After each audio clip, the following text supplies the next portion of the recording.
All right, we sincerely apologize for that kind of a long break. We had some technical issues, which hopefully has been resolved by now.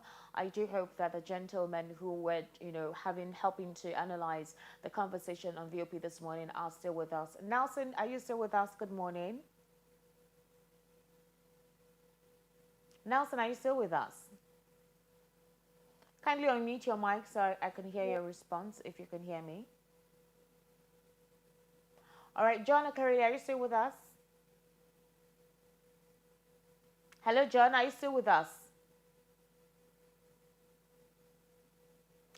Okay, we no longer, I can hear from our analysts this morning, so I think we should head into the second segment of the program. Hopefully by then we will have been able to reestablish connection with them.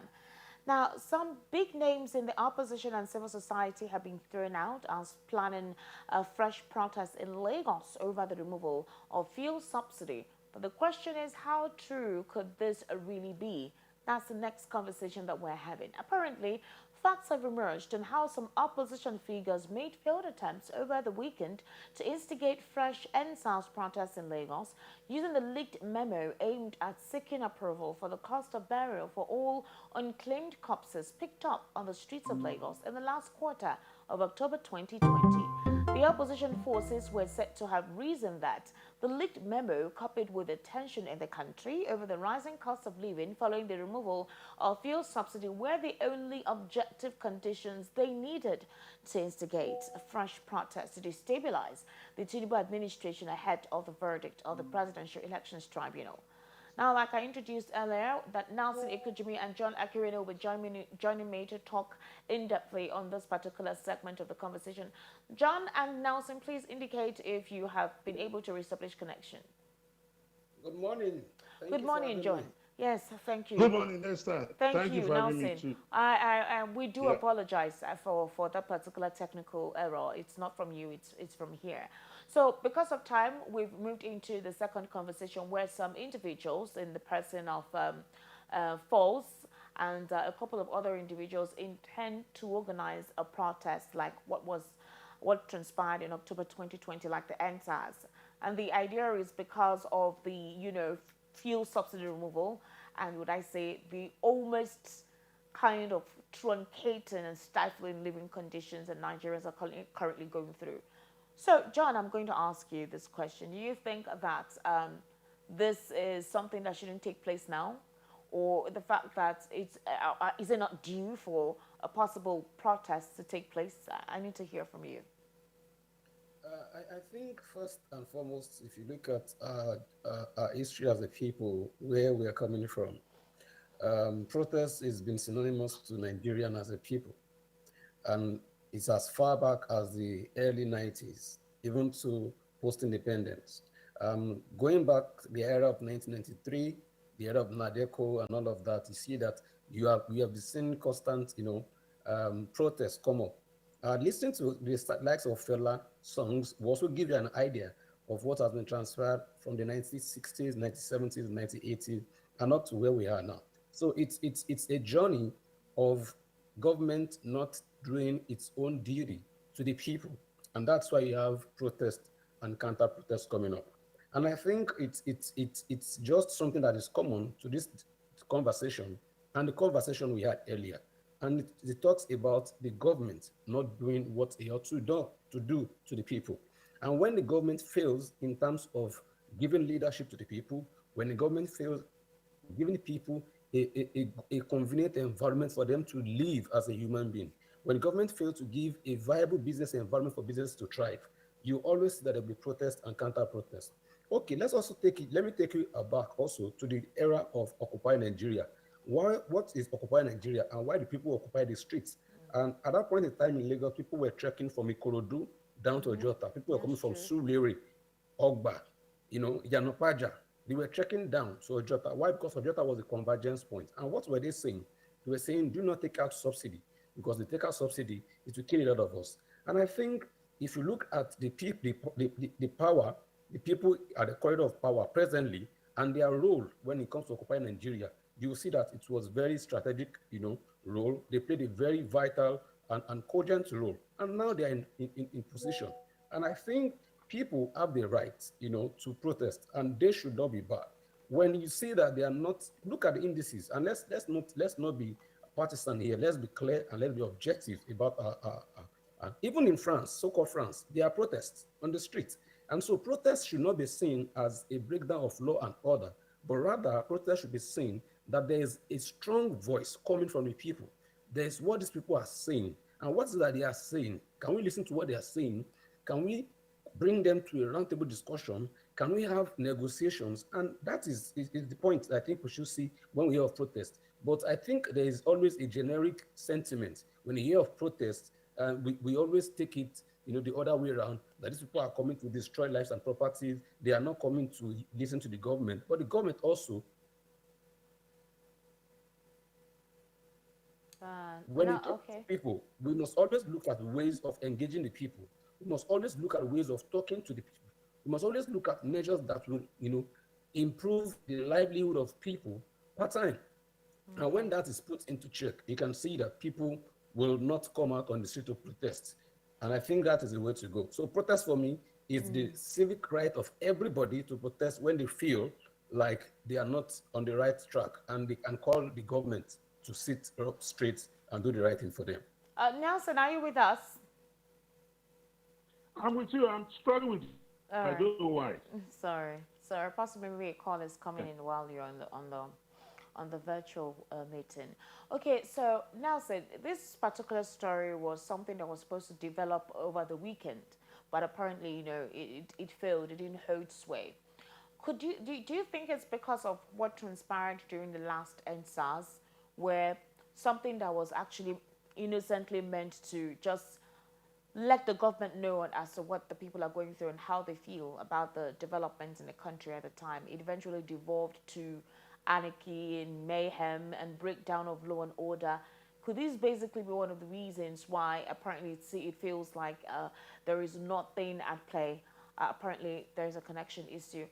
Okay, so the question I would like to ask you, if you're watching us on the program right now, is that the EndSARS protests, which occurred in October 2020, was a protest that actually got stimulated by the whole SARS brutality on Nigerians innocently and without due process being followed. And it became so brazen that a couple of people died. A couple of people lost their limbs. A couple of people lost their jobs because of that. But then it devolved into something else. It degenerated. And, Lagos State became a state that almost felt like anarchy was about to take place, or anarchy actually did take place, and a couple of people died as well. Now, out of the particular scenario, some persons would think that that's what elicited the fear for another convergence, for an EndSARS protest. John said something that is the right of any individual to protest. No matter how little we think the situation is that shouldn't culminate to a protest, it is the right of every individual to protest, but can it be properly organized whereby we do not have a repeat of what transpired during the EndSARS? And then, whatever our complaints are, the difficulties Nigerians are expressing could be properly channeled. And, we have a peaceful protest where issues are properly put on the table. And that is basically what we're talking about this morning. John, hello, can you hear me? Yeah, I can hear you. All right, thank you. Nelson, I can you can hear hear me? you, Esther. Can you hear me, Nelson? I can hear you. Good. So I that's can the hear you loud and clear. okay, very good. So the question I'm asking is that do you think this situation that was supposed to develop or take place during the weekend failed because of the aftermath of the EndSARS protest that took place in October 2020? Well, I'm not in a position to know that because I wasn't a part of that meeting or that thought to hold a Okay. protest. But like John rightly said, the right to protest is a fundamental and inalienable right of every citizen. Whether you agree with a policy or you even disagree, you can even protest that, oh, what is happening, you love it. That is making things, is making people to, to live their real, we have been living life of flamboyancy in the past. You protest about that. You can protest about the living conditions. It's allowed under the law. But what we must always recognize is that protest is a serious business. I speak to you as educated as I am. If organizing a protest, I must be avail the fact. You can't organize a protest to for your own bias, own personal interest, and you want to relate to it, I'll ask you for details. And if I'm convinced by what you are protesting on, I will agree with you. But if I'm not on the same page with you, I'll say, my friend, sorry, I won't be a party to a protest. I've been, a proponent or practitioner of protests over this. And there were some protests it was called for, and I told them, look, this issue, I have a clear understanding about it. I will not be a party to your protest. And, I opted that. So, who declares that the right to protest is an inalienable and fundamental right? But if you are protesting, it behoves also on you to be availed, to be, to have an understanding of what you are protesting about, so that if anybody asks you, you can easily educate. Protest should be something about ideology. Protest, one should not just embark on a protest for protest sake. One's protest must have meaning, it must relate with human, intellect. And one thing again about protest is that if you organize a protest, the protest is serious business that it is the beginning, what will be the aftermath you cannot predict. That is why at times when the General Labour Congress calls for protest, all of a sudden, maybe they have some information or some other influence, looking into something else. All right. Yes. So if you are organizing a protest, you must be ready to bear the consequences if it goes the other way.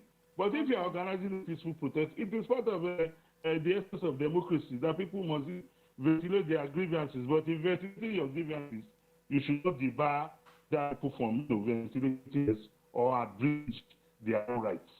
All right. John Akerele, are you still with us? Yes, I'm here. So, John, you do recall that when petrol subsidy was removed, we had petrol going officially based on the benchmark placed by the NNPC at 518 naira per litre. And at that time, the NLC got into a roundtable conversation or dialogue with the federal government, where we had representatives of Dela Alake and a couple of other people as well. And the NLC was demanding, or they made demands on how they could actually stay on with the increment in fuel price, even though all the presidential candidates for most of the political parties said that they were going to remove fuel subsidy. But while that conversation was still on, the NLC wanted to go on a strike, and then we got a court order that said they should not go on that strike by the National Industrial Court. Now, the NLC is saying that on August 2nd, they're going to go on a nationwide strike, protesting another increment on petrol, the increment on petrol, which of course we do know is the main sustenance in terms of revenue generation in this country. Would you say that what the NLC intends to do is a good call at this time?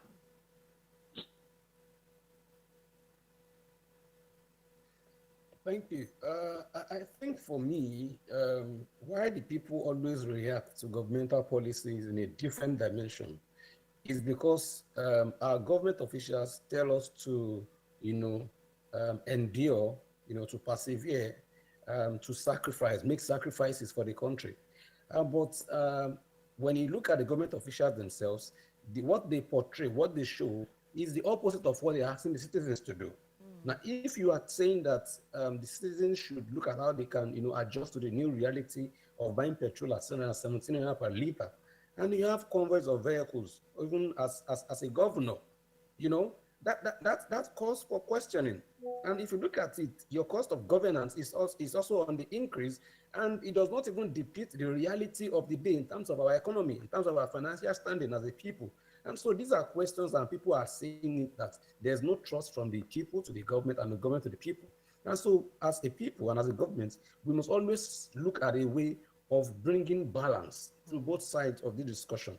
If you are saying that we have removed subsidy, can we be transparent in terms of communicating with the people?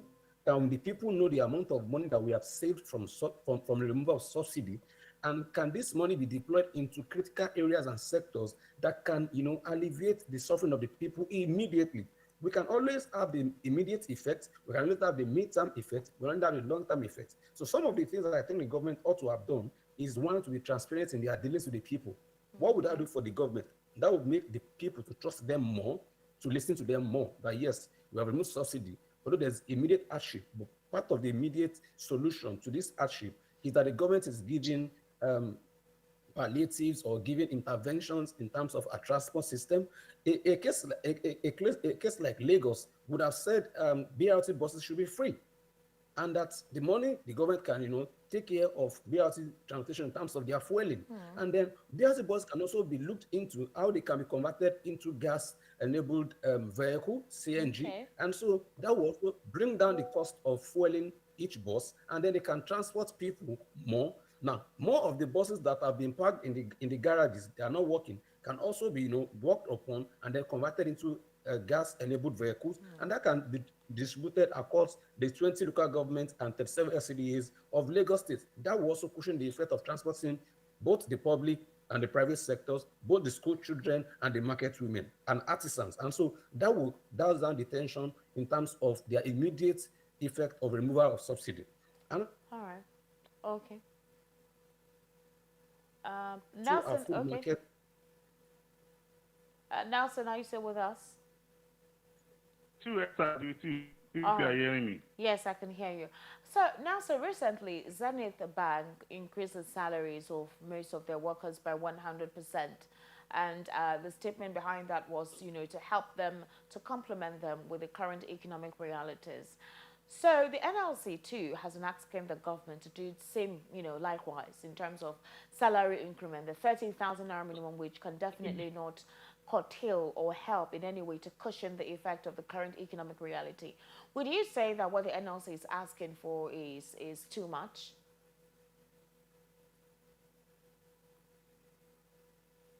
Hello, Nelson.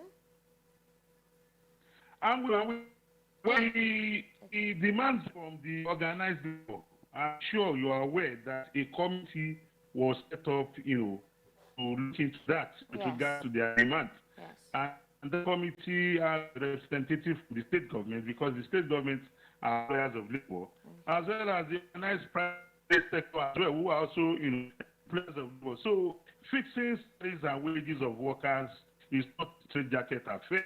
There are a lot of things that have to be taken into consideration. That is why at every point in time, when we have issues of salary increase or workers' demand, a committee is always set up to that. And that committee will arrive at their conclusions based on the available facts. Because whatever was, inadvertently affects the other parties. And that is why in Senate of that committee, the government made very clear that it would be trap. Hello, Nelson.